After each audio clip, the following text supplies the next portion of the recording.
So we are working with Mr. Doug today on some recalls. So you'll notice I took my training pouch off. I just don't want Doug to know that I have treats. It actually hasn't been a huge difference maker to have the training pouch on or not have the training pouch on. But obviously we want Mr. Doug to work for treats and then also work when there's not treats present. So we're just going to work with Mr. Doug and do it kind of sporadically where we give him treats. So we've gone every other time and done it and given him treats. And now we're just kind of going through and giving him treats on a variable schedule. So I'll have him come back, do 2 or 3 where he doesn't get treats, and then give him a treat. He can even get 2 or 3 treats in a row, just making it unpredictable as to when he's going to be expecting the treats, so he's not relying upon it. I also don't have them in my hands. I've got him just some treats placed around the room so that he's not used to me having a treat in my hand or seeing a closed fist, anything that's going to be an indicator that we have treats on us. So he's actually been doing a very good job so far with treats and not treats.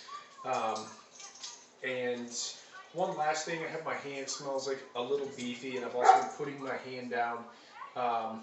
And he'll come up and touch my hand. It's even like getting a little bit of a treat when they at least get a smell, some treat smell. So anyway, you can feel welcome to put your hand down. We've also worked on our targeting exercise a lot, so he comes up and bumps my hand, know he's done something right, and then I love up on him a lot if he doesn't get a treat. So I always want him to know, hey, you're doing the right thing, even if you don't get a treat, we give you lots of affection. Doug, come. We'll put our hand down here. Good boy. Good boy. Yes. Good boy. Doug, come. Show him my beef hand. Good boy. You're not interested in my beef hand? Good boy. Good boy, Doug. Good boy. Good job. Good job. Good boy. Doug, come.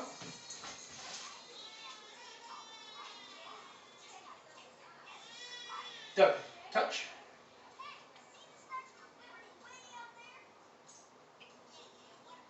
So I actually do want Doug to be able to come all the way up. I don't want him to start playing this game where he gets close but doesn't get quite all the way there. Doug, touch. Because some dogs will do that. Good boy.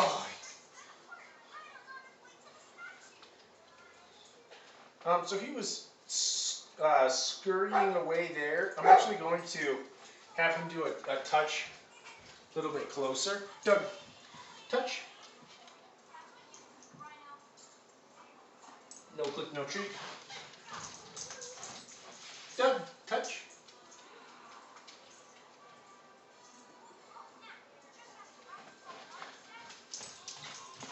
Doug, touch.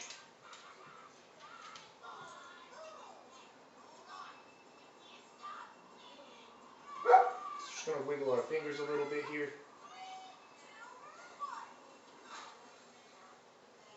So we'll be a little less stringent on the next one. Doug, touch. Good boy. Yeah, bud.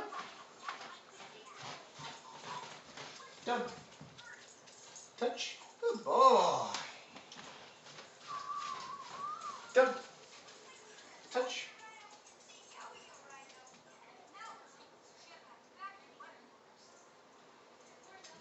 Nope. Doug, touch. Good boy. So we'll do a couple in a row where he gets some treats. Good job, bud. Doug, touch. Good boy. Very good. Doug, come. Good boy. Touch.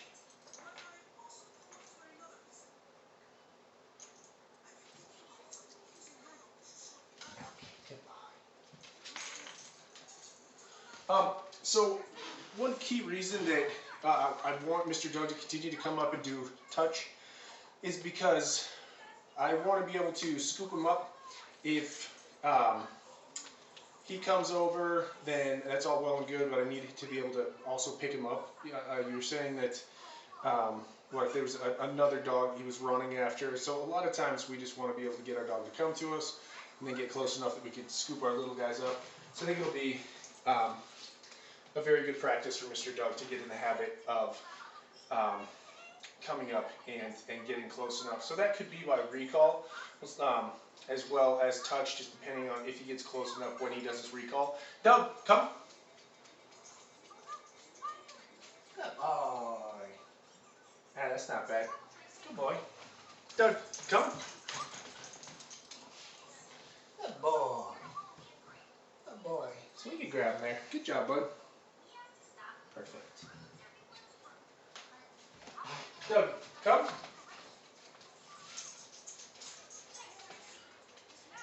Touch. So I don't like that here. So if I were to go out and try to grab him, he's a little bit too far away, and I want to be able to get him to me. So I actually wouldn't even give him a treat on this, even if I was planning on it. So I wanted to be able to get a little bit closer to me.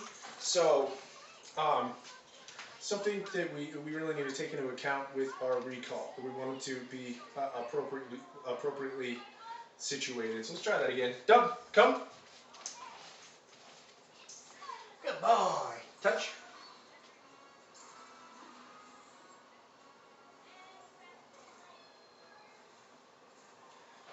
Doug, touch.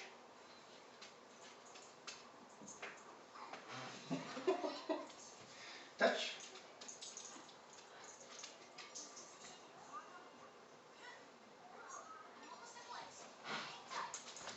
Doug, touch.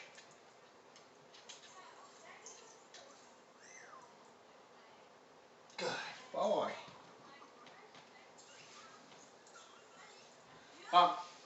So let's grab our clicker on this one so he knows exactly what he's done, what we're looking for. I want to make sure his targeting is on point. Doug, touch.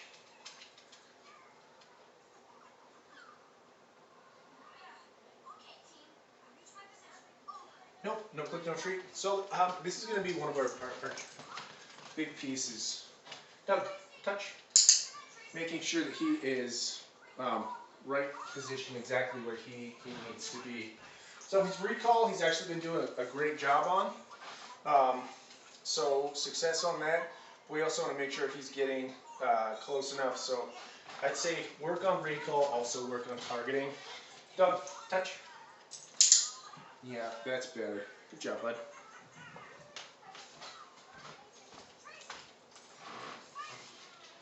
Doug, touch.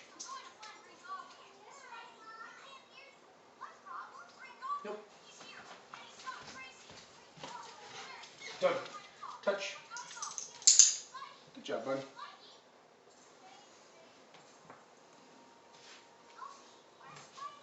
Doug, come. Good boy. Touch. It's interesting that in this direction he seems to have a harder time. When we come over toward this direction, he seems to be doing better. Doug, touch. Interesting. Wonder why that is. Doug, come. Good boy. Touch. Good. Good job, bud.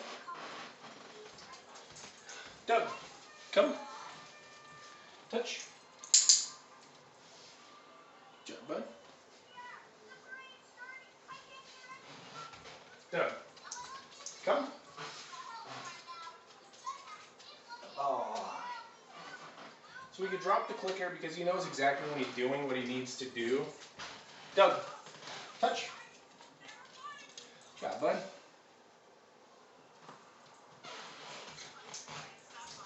Doug, touch. Good job, bud.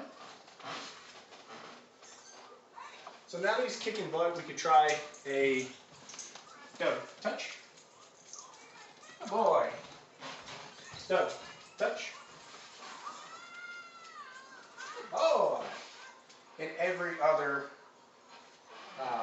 method on this one. So we'll give him one this time. Doug, touch. Now actually this next time I'm not going to give him one.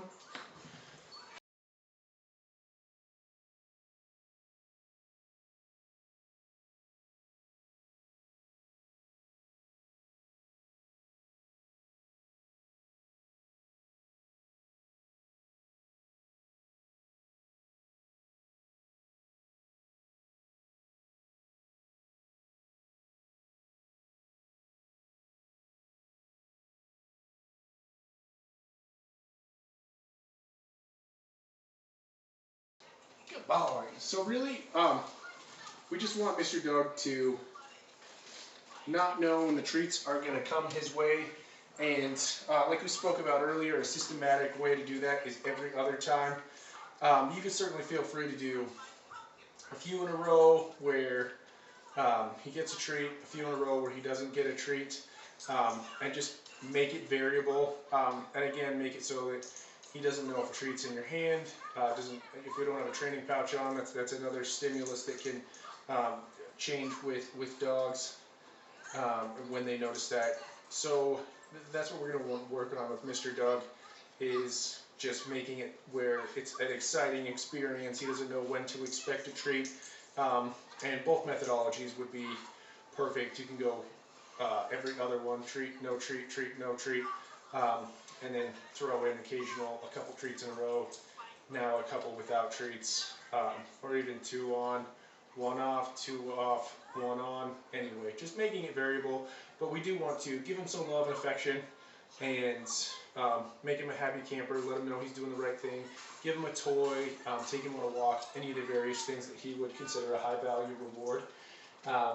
And again, just indicate that he's doing it correctly. Even a good boy Doug, if he's not feeling particularly affectionate in that moment, you can just tell him that he's a good boy. And then lastly, we just want to make sure when we're doing our recall, he's doing an excellent job with switching up the treats. We just want to make sure he gets positioned exactly where he needs to be. If you want to scoop him up, I've seen some dogs that do that as well, where they get a few feet away. It's not quite exactly what we're looking for, so you could give him a targeting exercise to get him positioned appropriately. Good job, Mr. Doug.